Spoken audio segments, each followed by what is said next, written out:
আচ্ছা দেখো, একটা প্রশ্ন লাগছি কি, একটা পাত্রে হ্যাঁ ইথানিক অ্যাসিড দিছি, তার আয়তন দিছি, ঘনমাত্রা দিছি, ঠিক না? এখন আরেকটা কি দিছি দেখো, অ্যাসিডের সাম্যদ্রব্য দিছি। এখন এই সাম্যদ্রব্য দেওয়া আছে, ঘনমাত্রা দেওয়া আছে, এখন বলছে কি এই অ্যাসিডটার কি পিএইচ নির্ণয় করো। এই অ্যাসিডটা কি নির্ণয় করো? পিএইচ। এখন পিএইচ নির্ণয় করতে গেলে এই অ্যাসিডের আগে হাইড্রোজেন আয়নের ঘনমাত্রা বের করতে হবে। কথা বলতে পারছি?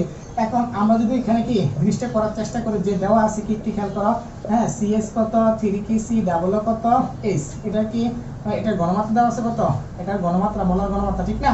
এটা মোলার ঘনমাত্রা, কি মোলার ঘনমাত্রা দেওয়া আছে কত, সি ইকুয়াল কত 0.5 মোলার, ঠিক না?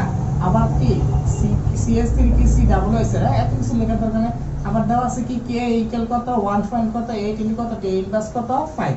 তাহলে এখন আমরা যদি কি মেটানিক অ্যাসিডটাকে বিয়োজিত করি, তাহলে CH3 কত, সি ডাবল কত, এইচ, তাকে যদি আমরা কি বিয়োজিত করি, একটু খেয়াল করো, যদি আমরা বিয়োজিত করি তাহলে আমরা কি পাই, CH কত 3C ডাবল কত S, এই না, ঠিক না? এখন উভয়মুখী চিহ্ন দিলে এখানে কি পাইতেছি, CH3 কি C ডাবল কি আয়ন, আর প্লাস কত হাইড্রোজেন কত আয়ন, এই তো নাকি?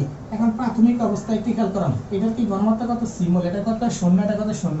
এখন সাম্যাবস্থায় আমরা আসলে শুরু থেকে জানি আমরা কি সাম্যাবস্থায় একটা কি আলফা পরিমাণ বিয়োজিত হয়, তাহলে আলফা পরিমাণ বিয়োজিত হলে কি সি মাইনাস কত সি আলফা, আর এখানে কি হবে সি আলফা পরিমাণ কি, এখানে সি আলফা পরিমাণে উৎপন্ন হবে। তার মানে হাইড্রোজেনের কি মোলার ঘনমাত্রা মানে কি সি আলফা।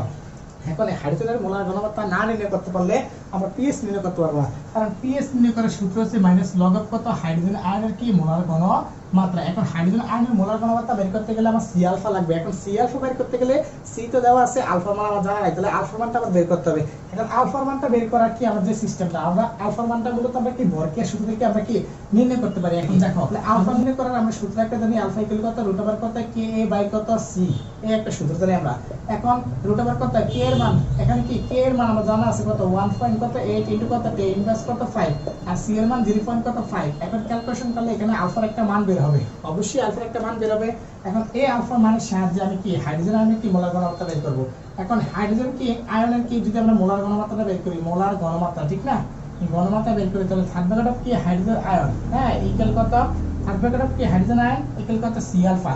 এখন সি এর মান তো আমার মুখ কাছে দেওয়া আছে 0.5, ঠিক না? পাত্রে দেওয়া আছে, আর আলফার মানটা এখানে আমরা যে মানটা বের করছি সেই মানটা আমরা কি লেখার চেষ্টা করব। তাহলে এই মানটা যদি আমরা লিখি, তাহলে আমার কি অবশ্যই কি হাইড্রোজেন আয়নের কি মোলার ঘনমাত্রা বের হয়ে যাবে। এখন তারপরে আমরা জানি কি পিএইচ নির্ণয় করার যে সূত্রটা সেটা লাগবে মাইনাস লগ অফ কত হাইড্রোজেন কি আয়নের কি মোলার ঘনমাত্রা। এখন আমরা কি করব, যে কাজটা করব, লগ অফ কত হাইড্রোজেন আয়নের যে রেজাল্টটা পাবো এখানে, এই রেজাল্টটা এখানে কি বসাই দেব, ইনশাআল্লাহ কি আমার পিএইচ এর মান কি বের হয়ে। আশা করি ক্লাসটা বুঝতে পারছি। হ্যাঁ, আল্লাহ হাফেজ।